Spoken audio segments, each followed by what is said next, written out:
साथियों नमस्कार। साथियों, आज मैं फिर आपके समक्ष मेरा नया वीडियो लेकर हाजिर हुआ हूँ। हाड़ौती संभाग में भारतीय जनता पार्टी का गढ़ क्यों है?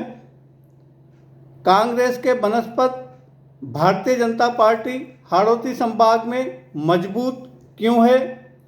और हाड़ौती संभाग के कांग्रेसी नेता अभी तक राजस्थान प्रदेश कांग्रेस कमेटी के अध्यक्ष और मुख्यमंत्री क्यों नहीं बन पाए?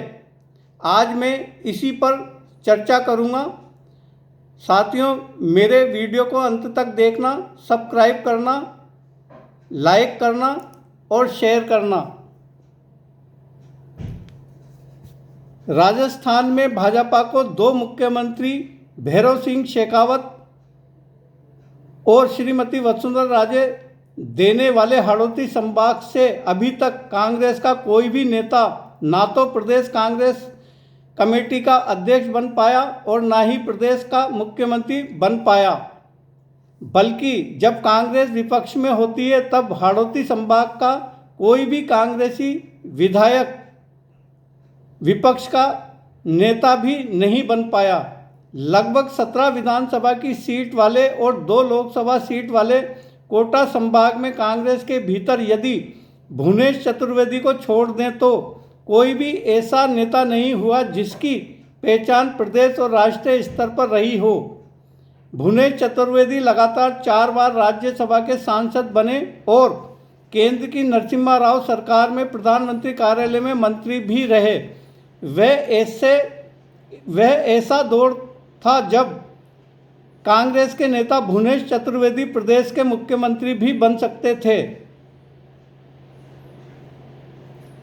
ये बात है 1992 या 93 की, जब केंद्र में नरसिम्हा राव की सरकार थी और भुवनेश चतुर्वेदी नरसिम्हा राव सरकार में प्रधानमंत्री कार्यालय में पावरफुल मंत्री थे।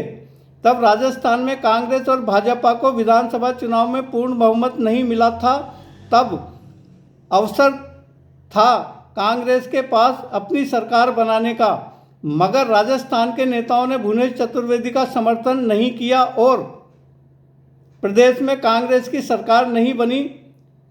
भैरव सिंह शेखावत के नेतृत्व में भाजपा ने अपनी मिलीजुली सरकार बनाई। यदि उस समय राजस्थान कांग्रेस के नेता परशुराम मदेरणा, नवल किशोर शर्मा जैसे दिग्गज नेता भुवनेश चतुर्वेदी का साथ देते तो वे राजस्थान के मुख्यमंत्री होते और कांग्रेस की सरकार होती। तब हाड़ौती के नेता शांति कुमार धारीवाल, हरिमोहन शर्मा, नवल किशोर शर्मा के साथ थे, जबकि रामकिशन वर्मा अशोक गहलोत के साथ थे। भुवनेश चतुर्वेदी को हाड़ौती के नेताओं का भी साथ नहीं मिला। यहीं से समझना होगा कि हाड़ौती संभाग के कांग्रेसी नेता अभी तक राजस्थान के प्रदेश कांग्रेस कमेटी के अध्यक्ष, राजस्थान के मुख्यमंत्री क्यों नहीं बन पाए?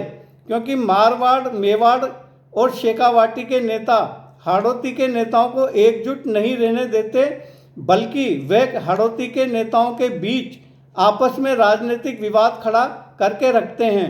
इसलिए क्योंकि हाड़ौती का कोई भी नेता मारवाड़, मेवाड़ और शेखावाटी के नेताओं को राजनीतिक चुनौती न दे पाए और हाड़ौती के नेता मारवाड़, मेवाड़ और शेखावाटी के नेताओं के इर्द गिर्द घूमते रहें और अपने राजनीतिक अस्तित्व को कायम रखने के लिए उन पर निर्भर बने रहें। राजस्थान में ये सिलसिला कांग्रेस के भीतर राजस्थान के गठन के बाद से ही निरंतर चला आ रहा है। 1985 में राजीव गांधी ने तत्कालीन कांग्रेस के युवा नेता शांति कुमार धारीवाल को कोटा संसदीय क्षेत्र से कांग्रेस का प्रत्याशी बनाया था। धारीवाल कोटा संसदीय क्षेत्र से चुनाव जीतने में कामयाब हुए, मगर धारीवाल स्वयं की राजनीतिक हैसियत और पहचान को ही नहीं पहचान पाए, बल्कि वे प्रदेश में नवल किशोर जैसे नेताओं पर निर्भर रहे। वे ये नहीं समझ पाए कि उन्हें कोटा संसदीय क्षेत्र से प्रत्याशी राजीव गांधी ने बनाया था और कोटा की जनता ने उन्हें जितवाया था। कांग्रेस नेता धारीवाल राजस्थान के वरिष्ठ नेता होने के बावजूद विधानसभा चुनाव में अपना टिकट लेने के लिए पार्टी के भीतर संघर्ष करते हुए नजर आते हैं और जब टिकट मिल जाता है तब वे जीतने के लिए भी संघर्ष करते हैं। इससे पता चलता है कि हाड़ौती संभाग के कांग्रेस के नेता अशोक गहलोत, सचिन पायलट जैसे नेताओं को राजनीतिक चुनौती देने वाले नहीं बने, बल्कि उनके पिछलग्गू नजर आए। क्या शांति कुमार धारीवाल गोविंद सिंह डोटासरा से कमज़ोर थे या गोविंद सिंह डोटासरा से पहले जीतने वाले जो शांति कुमार धारीवाल के साथ के नेता थे उनसे कमज़ोर थे? उनमें क्या कमजोरी थी?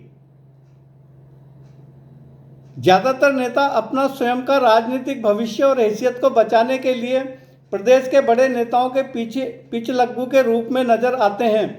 अब मैं बात करूंगा अंता विधानसभा के उपचुनाव में कांग्रेस के प्रत्याशी बने प्रमोद जैन भाया की। प्रमोद जैन भविष्य के प्रदेश के बड़े नेता बन सकते थे क्योंकि प्रमोद जैन के सीधे संबंध कांग्रेस हाईकमान और गांधी परिवार से हैं और प्रमोद जैन भाया कांग्रेस के भीतर भविष्य के कर्नाटक के कांग्रेसी नेता उप मुख्यमंत्री डीके शिव कुमार हैं। प्रमोद जैन भी बेहतर प्रबंधक हैं और ये शायद राजस्थान के बड़े नेताओं को रास नहीं आ रहा है कि प्रमोद जैन भविष्य में उनके लिए बड़ी चुनौती बने और शायद यही वजह है कि जैसे ही अंता विधानसभा सीट से प्रमोद जैन को कांग्रेस ने प्रत्याशी बनाया और नरेश मीणा को प्रत्याशी नहीं बनाए जाने पर विवाद खड़ा हो गया। विवाद इतना बढ़ गया है कि नरेश मीणा प्रमोद जैन के सामने निर्दलीय चुनाव भी लड़ सकते हैं और यदि नरेश मीणा निर्दलीय चुनाव लड़े तो प्रमोद जैन के लिए जीतना आसान नहीं होगा और यदि प्रमोद जैन चुनाव नहीं जीते तो प्रदेश के कांग्रेसी नेता जो प्रमोद जैन को अपने लिए भविष्य की चुनौती मानते हैं वे नेता अपने मकसद में कामयाब हो जाएंगे। इसलिए अंता विधानसभा का चुनाव जीतना प्रमोद जैन के लिए बहुत जरूरी है। शायद मेरी ये बात प्रमोद जैन को समझ नहीं आएगी कि प्रमोद के साथ खेल क्या हुआ है। कांग्रेस के बड़े नेता नहीं चाहते कि हाड़ौती का कोई भी कांग्रेस का नेता कभी प्रदेश कांग्रेस कमेटी का अध्यक्ष बने या मुख्यमंत्री बनने का दावा ठोके या प्रतिपक्ष का नेता बने। अब से प्रमोद को करना है कि उन्हें चुनाव कैसे जीता जाएगा।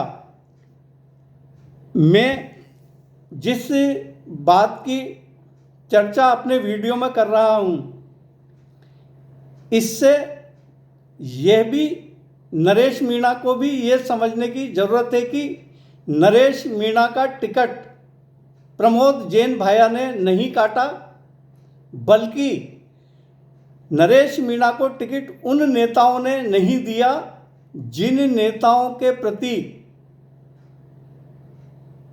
नरेश मीणा अभी तक गलतफहमी का शिकार हो रहे हैं।